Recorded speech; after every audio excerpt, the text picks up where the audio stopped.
Hello friends, मैं KR. Saran, founder of Kiran and Tagore school, motivational speaker, anchor और लेखक। आज का जो वीडियो है वो रियली में आपको इतना जीवन के अंदर आगे लेके जाएगा।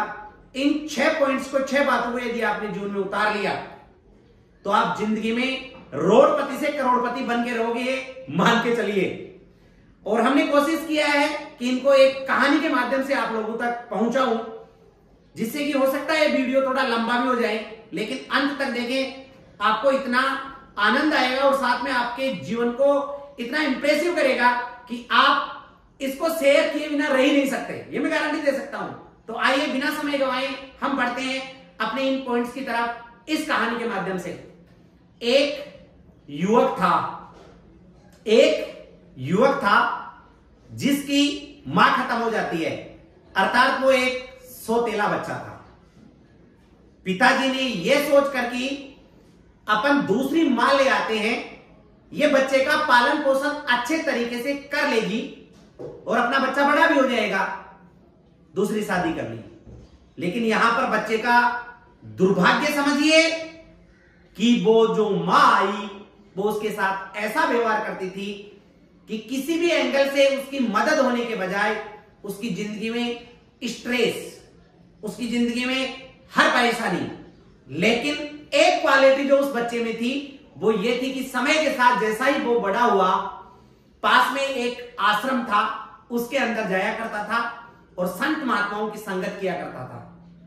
एक दिन हद तो तब हो जाती है जब सौतेली मां ने उस बच्चे को मारते हुए यह कहा कि तुझे अब इस घर में नहीं रहना है, तुझे यहां से निकलना है। बच्चा वहां से निकलता है और जो संत महात्माओं की सभा जहां चलती थी वहां पहुंच जाता है और गुरुदेव से कहता है कि हे गुरुदेव, मैं आपके पास प्रतिदिन आता हूं, उपदेश सुनता हूं, बातें सुनता हूं, लेकिन आज मेरे साथ इतना बड़ा अनर्थ हो गया कि मेरी मां ने मुझे घर से निकाल दिया और अब मैं किसी भी, क्योंकि मैं स्वाभिमानी हूं, मैं किसी भी कंडीशन में वापस उस घर में नहीं जाऊंगा। तो जो वहां गुरुदेव जो उपदेश दे रहे थे वो कहते हैं कि ठीक है बेटा, यदि तू वापस भी नहीं जाता है तो मेरे पास 6 ऐसे रत्न हैं जो मैं तेरे को देता हूं। यदि तूने उन 6 रत्नों का बहुत अच्छे से पालन कर लिया तो जिंदगी में कभी भी असफल नहीं होगा। बच्चा बड़ा खुश होता है कि हाँ सर, गुरुजी ये तो मेरी मदद हो जाएगी अगर आप मुझे रत्न ही दे देंगे तो। गुरुजी कहते हैं बेटा, रत्न वो नहीं जो तू समझ रहा है, मैं तुझे ऐसे अनमोल रत्न दूंगा जिसको तू जिंदगी में, लाइफ में अपना करके बड़ा व्यक्ति बनेगा। ठीक है गुरुदेव, क्योंकि जब इतनी मानसिक परेशानी में वो चल रहा था तो कुछ भी उसके सामने आए वो उसका अच्छा लग रहा था। तो गुरुदेव कहते हैं मेरी 6 बातें याद रखना जीवन में। पहली बात, भगवान पर हमेशा भरोसा करना। क्या कहा गुरुदेव ने? भगवान पर हमेशा भरोसा करना। सेकंड बात, कोई तुम्हारा भला करे तो उसका भला अवश्य करना। तीसरी शिक्षा जो तू लेके जाएगा मेरे पास से, तीसरा रत्न जो मैं तुझे दे रहा हूं वो यह है, अपने मुंह से कभी ऐसे वचन मत बोलना जिससे कि दूसरे की आत्मा को ठेस पहुंचे या दूसरे को किसी भी एंगल से नुकसान हो। चौथी बात, अपने कार्य को हमेशा निष्ठा और कर्तव्य से करना, ईमानदारी से करना। पांचवी बात ये ध्यान रखना जीवन में, जब तक पूर्ण योग्य न बन जाओ अपने से बड़ा बनने का दावा प्रस्तुत मत करना। और छठी और अंतिम बात ये याद रखना बेटे, ज्ञान कहीं से भी मिल जाए उसे ग्रहण अवश्य करना। अपने गुरुदेव की ये बातें साथ लेकर के वो बच्चा वहीं से प्रणाम करके रवाना हो जाता है और आगे जहां से वो निकलता है तो आगे एक चौराहा आ जाता है। आप भी समझते हैं कि जब हम चलते हैं तो रास्ते में चौराहा आता ही है। अब उसको ये ज्ञात नहीं था चौराहे से भाई, अब क्योंकि एक दिशा से तो वो आया था, मान लीजिए वो उत्तर से आया था, दक्षिण की तरफ उसका मुंह था, पूरब और पश्चिम 2 दिशाएं वो रह रही थी, भाई मुझे कहां जाना चाहिए। तभी उसको गुरुदेव की पहली बात याद आ गई कि हमेशा भगवान पर भरोसा करना चाहिए। उसने ईश्वर को याद किया और ईश्वर ने उसको रास्ता दिखाया। दिखाया कि तू सीधा चल, सीधे रास्ते पर आगे की तरफ बढ़ते रहो। अर्थात यहां पर उसने भगवान पर भरोसा करके आगे की तरफ अपना कदम बढ़ाया। देखिए जैसे ही वो आगे बढ़ता है, आगे एक राजा है, राजा वहां पर सिपाहियों की भर्ती कर रहा था। वहां पर हट्टे कट्टे जो लड़के आए हुए थे, राजा एक एक को चेक करके अपनी सेना में भर्ती कर रहा था। उसका भी देखिए सौभाग्य यहां से बदलता है कि वो भी उस भर्ती के लिए चला जाता है। राजा ने जैसे ही उसको देखा, बड़ा हट्टा कट्टा और बहुत अच्छा लड़का है, उसने उसको अपनी सेना में रख लिया। आगे बढ़ते हैं। 4-5 दिन बाद में राजा को किसी दूसरे राज्य में जाना था। सेना के साथ में राजा जा रहा है, लेकिन बहुत बड़ा जंगल था। जंगल में चलते चलते पानी खत्म हो गया और राजा प्यास से तड़पने लगा। उसके साथ जितने भी सिपाही साथी थे सभी तड़पने लगे। तब हाय पानी राजा करता है और उस बच्चे से कहते हैं कि बेटा तू कहीं से पानी की व्यवस्था कर। तभी सौभाग्य देखिए, एक सज्जन उधर से गुजरते हैं। वो कहते हैं कि पानी की व्यवस्था तो एक आध घड़ा में भी कर सकता हूं, लेकिन हे राजन, सिर्फ आपके लिए या 2-5 व्यक्तियों के लिए पानी की व्यवस्था करने से क्या होगा? आपके साथ 300-400 सिपाही हैं। सच तो यही है कि आप सबको यहां पास में एक बावड़ी है, वहां पर जाकर के पूरी सेना पानी पी सकती है, लेकिन वहां पर एक ऐसा राक्षस रहता है कि आज तक जो भी वहां तक पहुंचा है वो पहुंच तो गया, लेकिन वो वापस नहीं आया, क्योंकि वो जो राक्षस है वो उसको वहीं पर खा जाता है। इतनी बात सुनते ही राजन कहते हैं कि मेरी सेना में से मैं किसी को तो वहां भेज ही सकता हूं। तब सभी जो सैनिक वहां थे वो पीछे हट जाते हैं। तभी जितने भी वहां पर सैनिक थे वो पीछे हट जाते हैं। राजा उस बच्चे से कहता है कि बेटा तू उस बावड़ी पर जाके आ और पता कर कि वहां कितना पानी है और कितने लोगों की प्यास बुझाई जा सकती है। अब भला वो मना भी कैसे कर सकता था? तभी उसको गुरुदेव की दूसरी बात याद आई कि कोई तुम्हारा भला करे तो उसका भला अवश्य ही करना चाहिए। राजा ने उस विपरीत परिस्थिति में उसका भला किया था, मदद की थी, इसलिए वो मना भी नहीं कर सका और वहां से चल दिया। जैसे ही वो बावड़ी के पास आया, वहां पर सरोवर भी था जो पानी से भरा हुआ था। वहां उतरते ही उसने पानी की तरफ जैसे अपने हाथ बढ़ाए, पानी पीने के लिए जैसे ही झुका, वहां एक राक्षस प्रकट हो गया और बोला, हे तू कौन है? वो बोलता है, जो उसकी रियल स्टोरी थी वो पूरी बता देता है, लेकिन वो कहता है इससे मुझे कोई मतलब नहीं है। यहां से आज तक जो आया है वो वापस नहीं गया, और मैं सबसे एक ही क्वेश्चन पूछता हूं, यदि तूने भी इस क्वेश्चन का सही जवाब दे दिया तो जिंदा वापस जा सकता है, अन्यथा यही तेरे प्राण पखेरु मैं खुद हर लूंगा, जैसा कि आज तक होता आया है। उसके हाथ में उसकी पत्नी का, राक्षस के हाथ में उसकी पत्नी का कंकाल था। वो पूछता है, ये बता मेरी पत्नी कितनी सुंदर है, कैसी लग रही है? मित्रों, यहां पर अपने गुरुदेव की कही हुई तीसरी बात उसको याद आती है कि अपने मुंह से कभी भी ऐसे वचन मत बोलो जो दूसरे को ठेस पहुंचा सके। अब एक बार भी तो उसके दिमाग में यह आया कि ये कंकाल है, इसकी मैं क्या तारीफ करूं, लेकिन जैसे ही गुरुदेव की बात याद आई, उसने कहा, आपकी पत्नी तो बड़ी सुंदर लग रही है। अगर मैं वर्तमान परिदृश्य से इसकी बात करता हूं तो अभिनेत्रियां भी इसके आगे फैल है। इतनी मधुर वाणी, इतनी शानदार प्रशंसा सुनकर के राक्षस का मन पिघल गया और मारने के बजाय उसने उसको आशीर्वाद दिया और आगे कहा कि मांग बेटा, तू जो मांगता है वो मैं देने के लिए तैयार हूं। उसने कहा कि मैं सिर्फ यही मांगता हूं कि आपके यहां रहने से हजारों प्राणी जो पानी पीने आते हैं वो मौत के घाट उतर जाते हैं।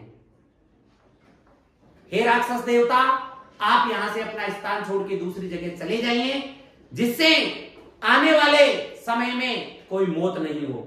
वो राक्षस उसकी बात मानता है और वहां से चला जाता है। वो बच्चा वापस आता है और अपने राजन से कहता है कि हे राजन, जो डर आपके अंदर था उस डर को हमने खत्म कर दिया है। अब आप चलिए अपनी सेना के साथ में और पानी पीजिए। मित्रों, वो पानी पीते हैं, प्यास बुझती है और बच्चे के ऊपर उसका आत्मविश्वास राजा का इतना बढ़ जाता है कि वो उसे सिपाही से प्रमोट करके अपना खास अंगरक्षक बना लेता है, अर्थात उसका प्रमोशन कर देता है। वो बच्चा जब राजा का अंगरक्षक बन गया तो अपने कार्य को, गुरुदेव की चौथी बात याद करता है कि अपने कार्य को हमेशा इतनी निष्ठा और ईमानदारी से करो कि सामने वाला भी प्रभावित हो जाए। उसने अपनी निष्ठा और ईमानदारी से इतना नैतिक कार्य राजा के लिए किया कि कभी उसके जीवन पर जो पिछली जितनी भी सारी चीजें थी वो बदल चुकी थी, सामने आ ही नहीं रही थी। अब जो मैं पांचवी बात आपको बताने जा रहा हूं वो यहां पर बहुत ध्यान देने योग्य है। जब वो इतने अच्छे अच्छे कर्म कर रहा था, राजा का भाई था छोटा, वो राजा से जल रहा था। वो ऐसे जल रहा था क्योंकि यहां हो ही जाता है कई बार, जब दो बड़े लोगों में टकराव होता है तो एक जल जाता है कि यार ये राजा जब तक है, जब तक मैं तो राजा बन ही नहीं सकता। उसके ये दुर्भावना थी खास राजा के भाई की, मैं कैसे इसको मरवाऊं। उसने प्लान किया कि इसका ये जो अंगरक्षक है जब तक है तब तक राजा नहीं मर सकता, तो क्यों नहीं इस अंगरक्षक को पिघला ले। एक दिन वो अपने हॉल में आमंत्रित करता है, अपनी सभा में, अपने भवन में, जहां पर राज दरबार के सबके अलग अलग काम होते हैं, और उसको लालच देता है बड़ा कि अरे तू कब तक ये अंगरक्षक बन के रहेगा, तो ऐसा कर, इस राजा को खत्म कर दे, मैं तेरे को मंत्री बनाऊंगा।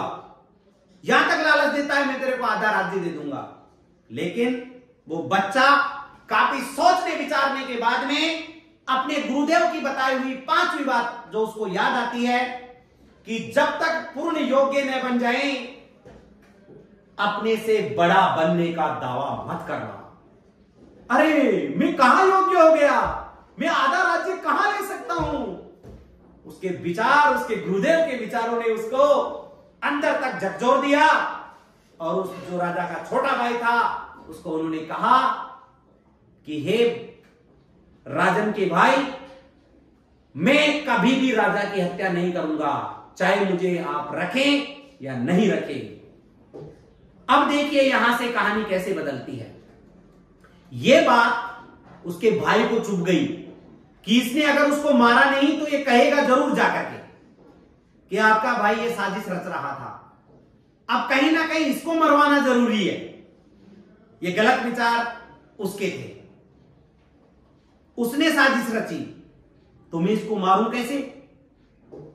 ये तो भाई के इशारे पर ही चलता है, जाकर के अपने भाई को बहकाता है, भड़काता है। भाई साहब, ये बच्चा आपके बारे में ऐसे ऐसे कह रहा था, लेकिन राजा तो राजा था, उसको राजा कौन मानता अगर वो इतने अच्छे नहीं होते। उन्होंने कहा नहीं भाई, तेरी बात में दम नहीं है। बोले मैं आपका भाई हूं, आपको मेरे ऊपर विश्वास नहीं है। कैसे विश्वास करूं आपके ऊपर, जब इस बच्चे को मैं पिछले इतने दिनों से मेरे पास रख रखा हूं और एक भी ऐसा कार्य इसने नहीं किया है जो मेरी प्रजा के, मेरे कुटुंब के खिलाफ हो, तो मैं विश्वास नहीं कर सकता। राजा के छोटे भाई ने प्लान किया कि इसको कैसे भी खत्म करवाया जाए। तो वो कहता है कि अपने जो दूसरे महलों में काम चल रहा है वहां पर भेज दीजिए। वो राजा का भाई अपने विश्वस्त कुछ लोगों को उस दूसरे महल में भेज देता है और वहां पर एक बात बोल के भेजता है कि यहां अगर कोई व्यक्ति आकर के आपको यह पूछे कि काम हो गया क्या, अगर ये शब्द बोले कोई व्यक्ति आकर के कि काम हो गया क्या, तो उसी समय उसका सिर काट देना है, उसको खत्म कर देना है। राजा का छोटा भाई राजा के पास जाकर के बोला कि अपने जो उन महलों में जो काम चल रहा है उसमें चेकिंग के लिए भेजिए इसको, आपको पता लग जाएगा ये कितना सही और कितना गलत है। राजा को इस बात का कहां पता था कि षड्यंत्र रचा जा रहा है। उसने अपने विश्वस्त अर्थात उस बच्चे को बुलाया, अपने अंगरक्षक को बुलाया और कहा कि बेटे तुझे ये काम करना है, हमेशा की तरह ही तैयार। उसने बोला कोई बात नहीं राजन, मैं चलता हूं। वहां से वो अपने घोड़े पर सवार होकर निकल ही रहा था कि जैसे आधे रास्ते में पहुंचा, वहां पर एक कथा चल रही थी, प्रवचन हो रहे थे। गुरुदेव की बताई हुई छठी बात उस बच्चे के दिमाग में आई कि अपने गुरुदेव ने यह भी कहा था ज्ञान कहीं से भी मिल जाए तो ग्रहण करो। यहां ज्ञान मिल रहा है, अपने को ग्रहण करना चाहिए। वो वहां अपने घोड़े को रोक करके उतर जाता है और संतों की सभा में ज्ञान ग्रहण करने लग जाता है। ज्ञान इतना शानदार चल रहा था कि वो शाम तक इस बात को भूल जाता है कि अपने को आगे भी जाना है और ज्ञान में मशगूल हो जाता है। अब उन्हें चेक ही तो करना था। उसने सोचा कल चेक कर लेंगे, अपने ऊपर कोई टाइमिंग तो है नहीं, आज रात को यही विश्राम करते हैं। उधर देखिए समय कैसे बदलता है। षड्यंत्रकारी जो उसका भाई था उसने सोचा अभी तक मर गया होगा, लेकिन कोई मैसेज उधर से नहीं आया, चल करके मैं ही देख लेता हूं कि वो मरने के बाद में भी अब तक मेरे जो विश्वस्त आदमी थे उन्होंने सूचनाएं क्यों नहीं दी। शाम का समय था। शाम के समय में राजा का भाई वहां गया और जाकर के पूछने लगा काम हो गया क्या, अर्थात खुद के बताए हुए शब्द वहां पर जैसे इस्तेमाल हुआ, योजना के तहत जो खुद ने ही दी थी, दो व्यक्ति निकलते हैं और उसका सिर धड़ से अलग कर देते हैं। विधि का विधान देखिए, कर्तव्य और निष्ठा की जीत देखिए। जिसने षड्यंत्र रचा वो मारा गया और जो अपने आप पर बिल्कुल सही दिशा में जा रहा था वो बच गया।